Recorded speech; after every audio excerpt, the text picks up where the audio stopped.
নমস্কার দর্শক বন্ধু, আরও একটা গুরুত্বপূর্ণ ভিডিও উপস্থাপন করতে চলেছি। জয় শ্রীকৃষ্ণ, গোবিন্দের জয়। নমস্কার দর্শক বন্ধু, আরও একটা গুরুত্বপূর্ণ ভিডিও উপস্থাপন করতে চলেছি। আশা করছি তোমরা প্রত্যেকে ভালো আছো, সুখে আছো। তোমাদের সুখ, শান্তি, সমৃদ্ধি কামনা করে আমি আমার ব্লগটা শুরু করছি। আজ বলবো মা লক্ষ্মী কোন ঘরে থাকে। এই জাতীয় মহিলাদের ঘরে কখনো থাকে না। এই ভুলগুলো যারা করে সেই ঘরে মা লক্ষ্মী ঘর থেকে চলে যান। এই রকম ঘরে মা লক্ষ্মীও কখনো সুদৃষ্টি পড়ে না। এই ঘরে সব সময় দুঃখ, দারিদ্র্য, কষ্ট কিন্তু সর্বদাই লেগে থাকে। তাই বলবো, তোমার ঘরেও যদি এরকম দুঃখ, দারিদ্র্য, কষ্ট যদি থাকে তাহলে অবশ্যই ভিডিওটা শেষ পর্যন্ত শ্রদ্ধা, ভক্তি, ভালোবাসা, বিশ্বাসের সঙ্গে দেখো। তাহলে মা লক্ষ্মীর কৃপা পাবেই পাবে। আর যদি না দেখো তাহলে কিন্তু মা লক্ষ্মীর কৃপা তোমার বাড়ি কখনো পড়বে না। এমন কিছু কাজ আছে মা লক্ষ্মী সেই ঘরে করলে মা লক্ষ্মী ছুটে চলে আসে। আমাদের মা লক্ষ্মীকে ধর্মশাস্ত্রে ধন ও বৈভবের লক্ষ্মী বলে মনে করা হয়। যে ঘরে মা লক্ষ্মী বাস করে সেই ঘরে ধন সম্পদের কোনো দিন অভাব হয় না। মা লক্ষ্মী থাকলে জীবন সুখ, শান্তি, সৌভাগ্যে ভরে ওঠে। যে ব্যক্তির ওপর মাতা লক্ষ্মী দেবীর কৃপা হয় সেই ব্যক্তির জীবন ধন্য হয়ে ওঠে। মা লক্ষ্মীর সর্বদা পূজা অর্চনা যদি করো সর্বদা মনস্কামনা পূর্ণ হবে। মা লক্ষ্মী কিন্তু সবটাই পারে। রাজা ভিখারি এবং ভিখারি রাজা হতে পারে। আর মা লক্ষ্মী যদি ক্রোধিত হন তাহলে সেই বাড়িতে বা রাজা থাকলে ভিখারি হয়ে যেতেও বেশি সময় লাগবে না।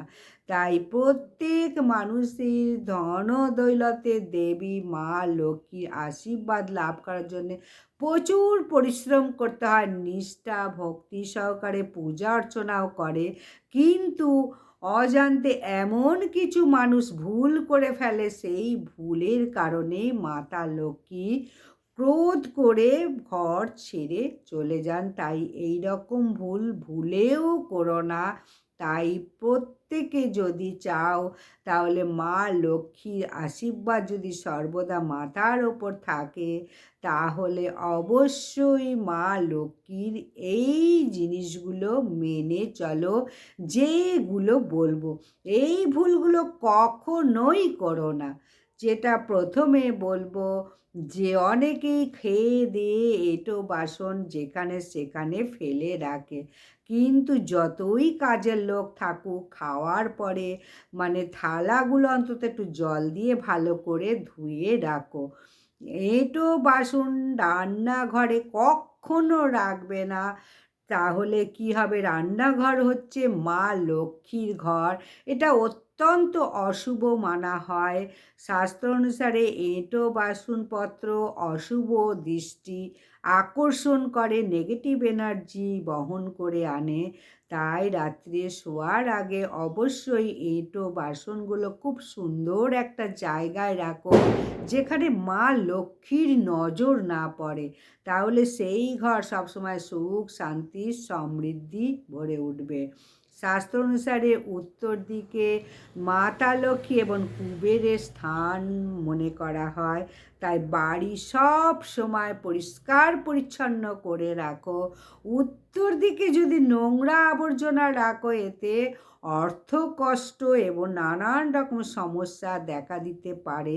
তাই উত্তর দিক অবশ্যই পরিষ্কার রাখো। উত্তর দিক হলো দেবতাদের দিক। এতে তাহলে পজিটিভ এনার্জি বহন করবে এবং ঘরের খুব সুন্দর একটা পজিটিভ আবহাওয়া থাকবে। রান্নাঘর সর্বদা পরিষ্কার পরিচ্ছন্ন করে রাখো। কোনো রকম রান্না করে গ্যাস কিন্তু ভুলেও এঁটো রাখবে না। পরিষ্কার পরিচ্ছন্ন করে মোছামুছি করে রেখে দাও এবং ওভেনের ওপরে কোনো বাসনপত্র রেখে দিও না, তাহলে ঘরে দারিদ্র, দুঃখ, কষ্ট সবসময় লেগেই থাকবে। এবং যদি চাও সুখ, শান্তি, সমৃদ্ধি চাও, তাহলে সমাজে সম্মান বাড়ুক, তাহলে রান্নাঘর প্রথমে বলবো পরিষ্কার পরিচ্ছন্ন করো, কোনো এঁটো বাসন রেখো না।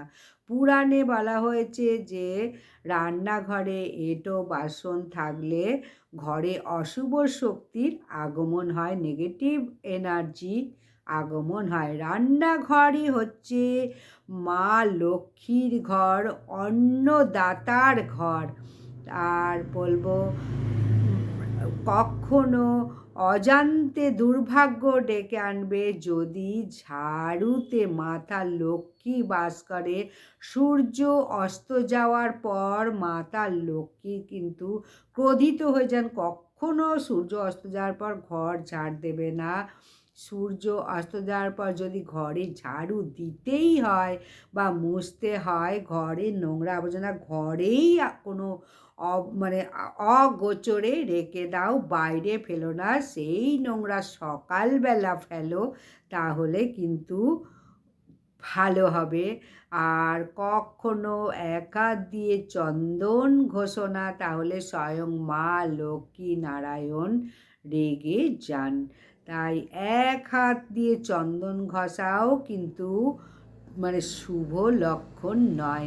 মাতা লক্ষ্মী এতে অত্যন্ত ক্রোধিত হয়ে যায় এবং মানে অর্থের সমস্যা তখন মানে ঘরে এসে পড়বে।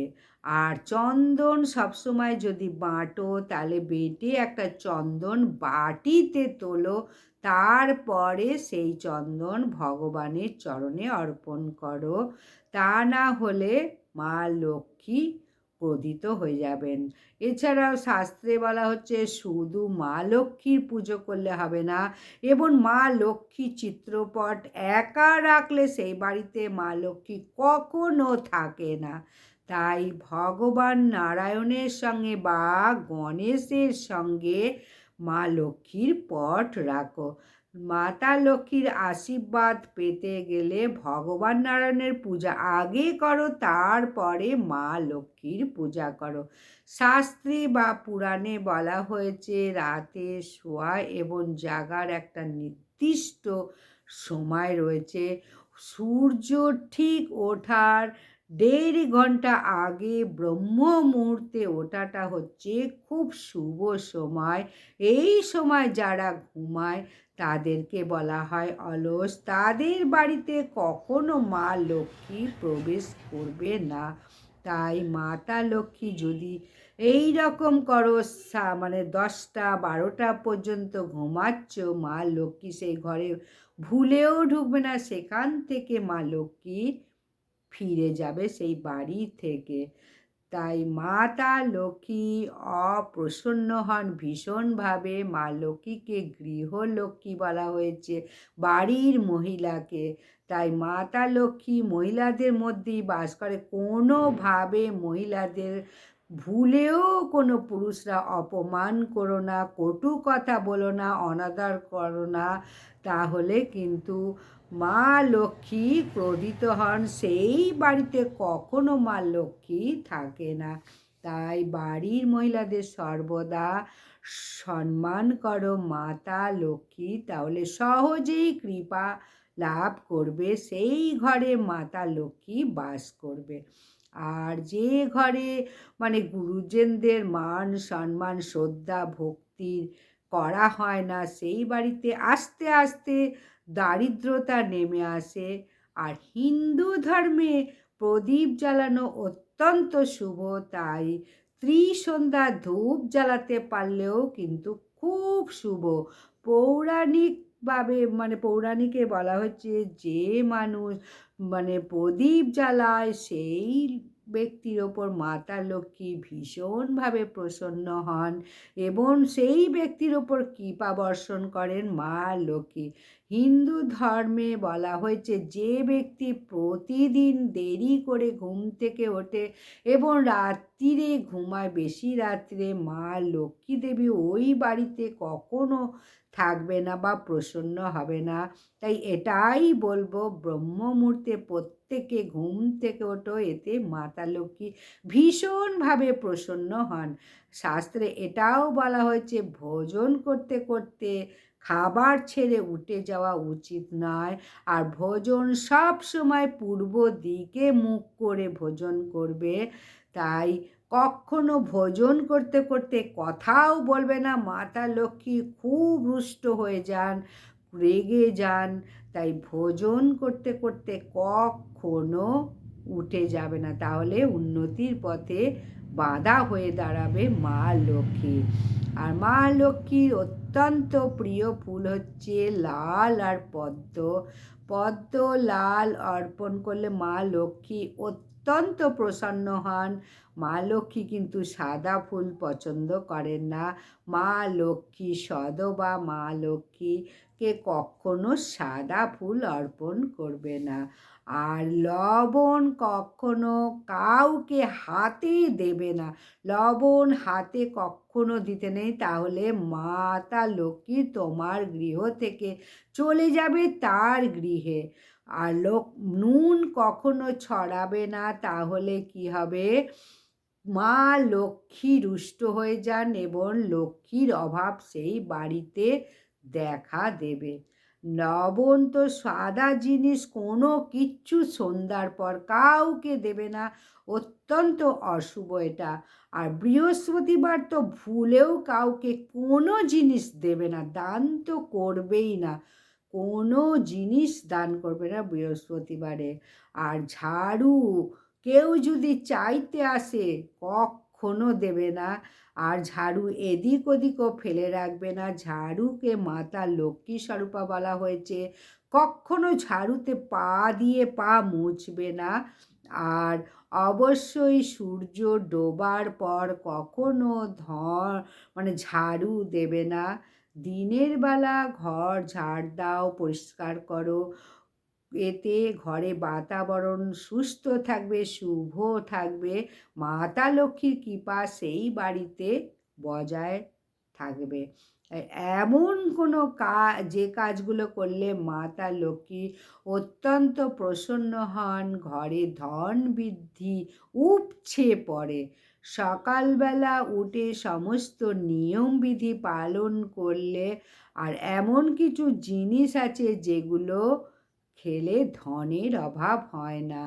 তাই এমন কিছু জিনিস আছে যে কাজগুলো করলে মাতা লক্ষ্মী দেবী অত্যন্ত রুষ্ট হন। তাই দিন শুরু হওয়ার আগে কি করবে সেটাই ভালো করে জেনে নাও। প্রত্যেকে প্রথমে বিছানা থেকে উঠবে, অবশ্যই মাতৃভূমিকে নমস্কার করবে, হাতে কর দর্শন করবে। প্রথমেই কিন্তু আয়নাও দেখবে না, মোবাইলও দেখবে না। এই কাজগুলো প্রথমে করো, তাহলে ঘরে সুখ শান্তি সমৃদ্ধি হবে। আর ঠিক উল্টোটা করলে ঘর কিন্তু জ্বলে পুড়ে ধ্বংস হয়ে যেতে পারে। ভগবান শ্রীকৃষ্ণ বলেন, যে ব্যক্তি এই জিনিসগুলো যে গ্রহণ করে, ওই ব্যক্তি রাতারাতি মা লক্ষ্মীর আশীর্বাদও পেতে পারে। তাই অনেকেই জানো যে তাদের জীবনে কিছুতেই অর্থকষ্ট, দুঃখ কিছুতেই যাচ্ছে না, অনেক কিছু সে করছে, কিন্তু এই ছোট ছোট ভুলগুলো করলে এই ঘটনাগুলো ঘটবে। তাই এই সমস্ত ঘটনার পিছনে কিন্তু কিছু কারণ আছে, সেগুলো জানতে পারছো না। তাই ধর্মশাস্ত্রে কী নিয়ম আছে সেটাই বলবো। হয়তো অনেকে জানো, অনেকে জানো না, কিন্তু জেনে রাখলে সুবিধাই হবে। আমাদের ঠাকুমা দিদিমারা অনেক নিয়ম বলে দিয়ে গেছে, সেগুলো কিন্তু এখন কেউ মানে না, এগুলো বলবে কুসংস্কার। কিন্তু যখন সমস্যায় পড়ি, অর্থকষ্ট, রোগ ব্যাধি, জ্বালা যন্ত্রণায় পড়ি, তখনই বুঝতে পারি যে কোনো রাহুর দশা বা কেতুর দশা গৃহে প্রবেশ করেছে, নেগেটিভ এনার্জি প্রবেশ করেছে। আমরা এমন কিছু ভুল কাজ করি যা সফলতা উন্নতির পথে বাধার সৃষ্টি করে। তাই প্রত্যেকে জানো না যে কি নিজে ভুল করছো, দারিদ্রকে ডেকে আনছো নিজে নিজেই। তাই সকালবেলা ঘুম থেকে উঠে কোন কাজগুলো ভুলেও করবে না। এক তো দেরি করে ভুলেও উঠবে না, আয়নায় মুখ দেখবে না, মোবাইল কখনো ভুলে প্রথমে দেখবে না। প্রথমে শাস্ত্রে বলা হয়েছে সকালে আয়নায় মুখ দেখলে দারিদ্র, দুর্ভাগ্য, দুঃখ, কষ্ট, বিপদ আপদ এগুলো সব জীবনে ডেকে আনা। তাই কখনো ভুলেও কিন্তু আয়নায় মুখ দেখবে না। শোবার ঘরে আয়না থাকলে অবশ্যই আয়নাটাকে ঢেকে রাখবে। তার সকালে ঘুম থেকে উঠে বাসি বিছানায় কখনো বেডটি ভুলেও খাবে না। তাই ভুলেও কিন্তু স্নান না করে, দাঁত না মেজে, সূর্যদেবকে জল অর্পণ না করে ভোজন করা উচিত না। সূর্যদেব হচ্ছে গ্রহদের শ্রেষ্ঠ গ্রহরাজ সূর্যদেব। তাই সূর্যদেবকে প্রত্যেকে স্নান করে একটু লাল জবা ফুল দিয়ে জল অর্পণ করো। বাসি বিছানায় যাদের দাঁত না মেজে চা খাওয়ার অভ্যাস হয়েছে, আজই সেটা ত্যাগ করো।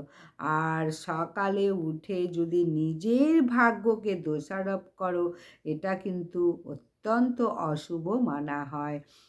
সকালে যে মুখে নাম জপ করার কথা, সেই মুখে অশুভ কথা ঝগড়াঝাটি যে গৃহে শুরু করে দেয়, তাহলে নানা রকম সমস্যাতে পড়তেই হবে। মা লক্ষ্মী আসতে গিয়েও আসবে না, দরজার সামনে থেকে চলে যাবে ঝগড়াঝাটি কলহ দেখে।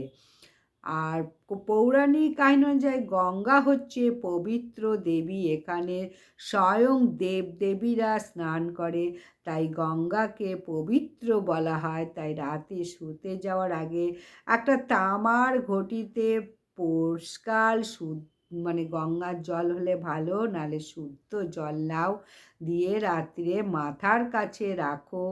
রেখে সকালবেলা ঘুম থেকে উঠে সেই জল বাসি বিছানায় ছড়িয়ে দাও।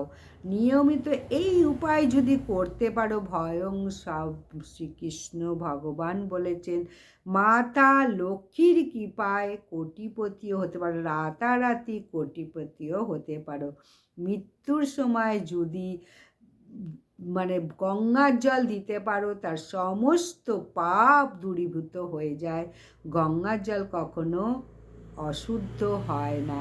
তাই জীবনে যদি দারিদ্রতা দূরে সরাতে চাও, সকালে উঠে এই কাজগুলো অবশ্যই করো। দর্শন করো, হনুমানজির দর্শন করো, শ্রীকৃষ্ণ গোবিন্দ নারায়ণের দর্শন করো। ঘরে চারিধারে ঠাকুর রেখে দাও এবং মুখ দর্শন করো ঠাকুরের।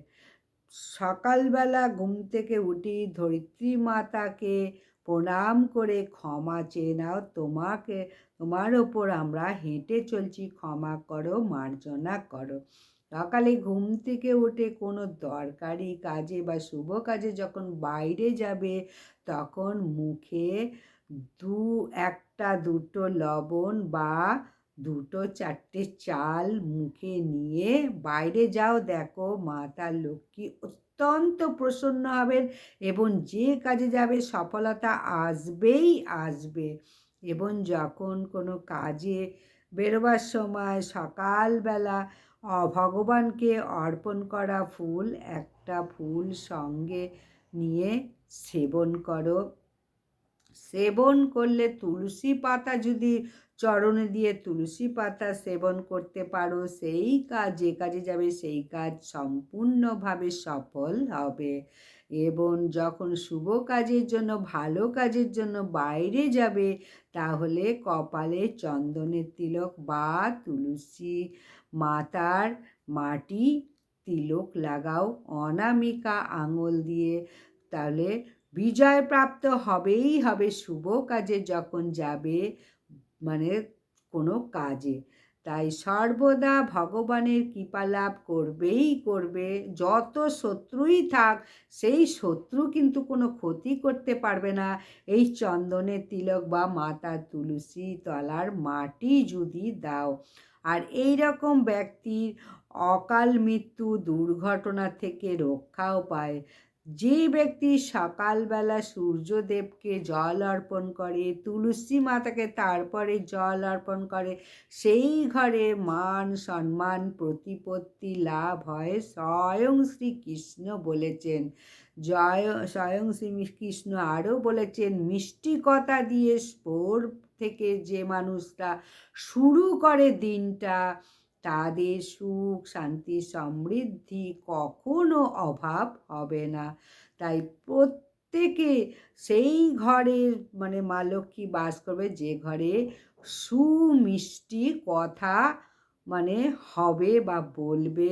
কোনো ঝগড়াঝাঁটি কলহ হলে মা লক্ষ্মী সেই ঘরে কখনো ঢুকবে না, ঢুকে পড়বে অলক্ষ্মী।